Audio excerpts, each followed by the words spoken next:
bunch of figures like this. And then I'm gonna have like a big. It's gonna be like really multi-dimensional.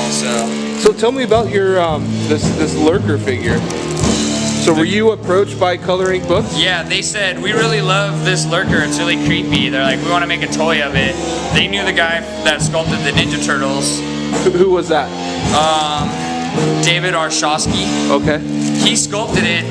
They painted it. I painted in the eyes, and then we put it together at WonderCon. And then it's really like a mom and pop lo-fi thing, but I was like, it's so exciting. You're like, holy crap, my toy! Oh my god! Yeah, you know? It's awesome. Yeah. The packaging is all lo-fi and stuff, but the Brother Ink, the guys Jason and Adam Washburn are like really amazing, like supportive. They're excited about art. They're excited about like, this guy's great, that person's awesome. If you look at the Color Ink books, it's like you'll have Ron English and John Vermillier, and then like a bunch of unknown dudes who are like excited, you know? It's like they're giving a chance to for anybody, yeah. And like that's cool. That's really cool. And I was like, I just wanted to have one, you know? Oh, like, I was yeah. like, you guys do it, I don't care, you know? I was like, just give me one, you know? Yeah. So this is the next one. It's gonna be like 2 feet tall that they're gonna make. Is that the what you were talking about? Oh, not the No, this is a different one. My sculpture, I'm putting those out. Gotcha. That's why I'm broke, because that's expensive. Toys are expensive. Oh yeah. But well, it's a labor of love, dude. Yeah, it is, man. It is. But I bought this at the WonderCon. I think some insane person got a hold of this and then ripped it up. That is so great. This is the original, like when it's not messed up. Oh wow. It's from days ago, but I got this. So I actually, before I came here, I sent out a Twitter and asked people, you know, to ask questions. Mm-hmm. And one person had asked, do you have images of the Super7 figures that didn't happen? A Monster Family? Yeah, this is the one that I sent that I think they were like saying that it's too crazy for a small, they're like, there's like 5 different textures, man, and like all this stuff. They're like just make it something dynamic and simple and rad, you know. And I was like, okay, you know. So that's fine though. I mean, like it's their thing. They're the ones who are putting their asses on the line. Like, oh, for sure. You know what I mean? So this is the Lurker design. It's like, how simple and crappy can you get, you know? And then he makes this amazing sculpture out of it.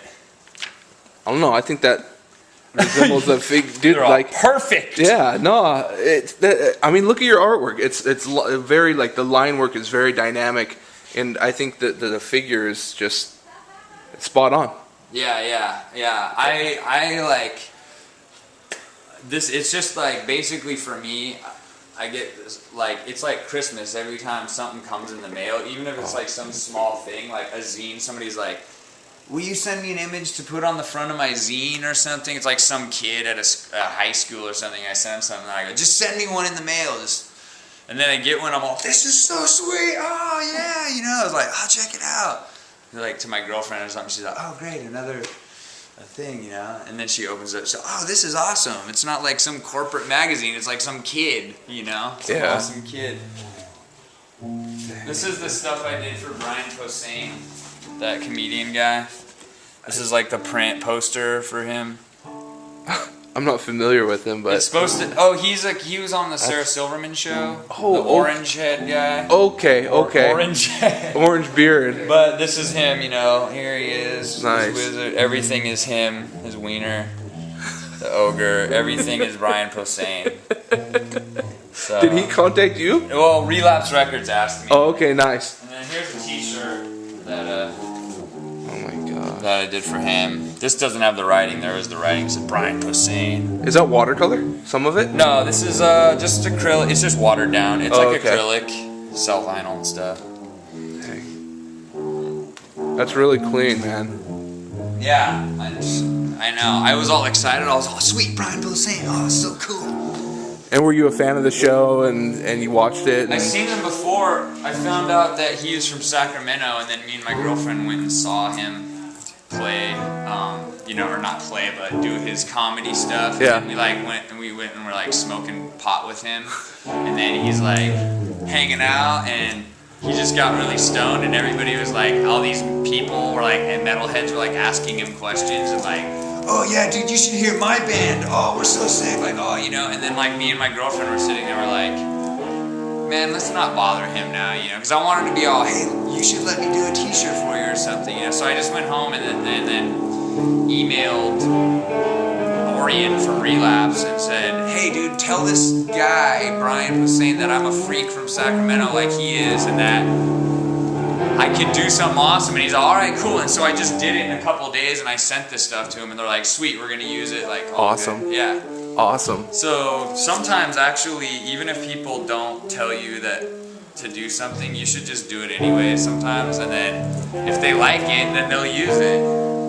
No, that's a great philosophy to have. Yeah. Put yourself out there. Put yourself out there. So what's up next for you, man? I mean, we talked a little bit at the gallery last night, but you were talking about like pretty much a world tour. Oh yeah. That's what it sounded like. Yeah, I guess last weekend in Santa Cruz, the end of this month, I'm going to OK Mountain in Austin, Texas for a nice show there. I love that place. I love those guys. Michael Sieben's awesome. And then the beginning of June, I'm going to Bold Hype Gallery to do an installation show for the grand opening. They moved from Florida to New York. Okay. And then I'm coming back for the White Walls solo show in August. And then in November, I'm supposed to, it's kind of tentative now, but I think it's going to happen, is that Capita Snowboards wants me to go do something in Japan with them. They have like some shop they want to set up for an art show and blah, blah, blah. Nice. And then at the beginning of 2011, I have a museum show with like Todd Shore and Jeff Soto in LA that Nathan Spohr hooked me up with. He just emailed me, he's like, hey, you want to be in a museum show? And I was like, oh, okay, cool. And then I saw that it was like the most amazing artist of all time, and I was like, no way, dude, are you serious? And he was like, yeah, sure, man, just keep trying real hard. And I was like, all right, I'll do it. Too modest, man. I was like, well, when you grow up and these people are like your heroes, yeah, no, and then you're like allowed to be in the same room with them or something, it's like, oh shit, no way. And then I freak out. I change into like some kind of fanboy child. Like I see like King Buzzo from the Melvins. I'm all, hey King Buzzo, hey, how's it going? You know? He's all, what's up? How's it going? You know? Remember me? Remember me that from last time? Like, you know? And he's all, oh god. I was like, remember I brought you that stuff? And it's like, my stalker. He's all, I remember you. Yeah. I remember you. And I'm like, cool. Yeah. So. You guys should come over to my house and hang out. Like, oh, you know, they're like, oh, we gotta leave town. I'm like, okay, I'll see you guys. Maybe next time. Maybe next time. I remember when I was in a band with Christy, we were in a band called Iguanodon, and we opened up for High on Fire. And it was like the first time we really got to meet those guys, and like Matt Pike and all these people, and we're like, we couldn't even sleep. We were like giddy little kids, you know. We're like, we're opening for High on Fire, no fucking way, you know. And then we go there, and at the end of the night, we're all, okay, see you guys later, have a good one. And then Matt Pike's all, Iguanodon, yeah, like we were like, oh shit, like little kids, you know. It was like, I don't know. That was like, dude. I'm gonna remember that until I die. It's moments like that, dude. It makes memories. That's great. That's really cool. They're jamming. Yeah, they are. They're doomish. Iguanodon was too fast. Christy wanted to form like a dark, doomish ceremonial, like. And that's what it is. Good. It's gonna work so well with this. Yeah. It's like the soundtrack. And I go, that's a tasty riff. Yeah, there you go. That was a sick. Oh, good drum beat, babe. Good job. So. Dude, this is so cool. Hang out here all day, every day. Listen to music and painting.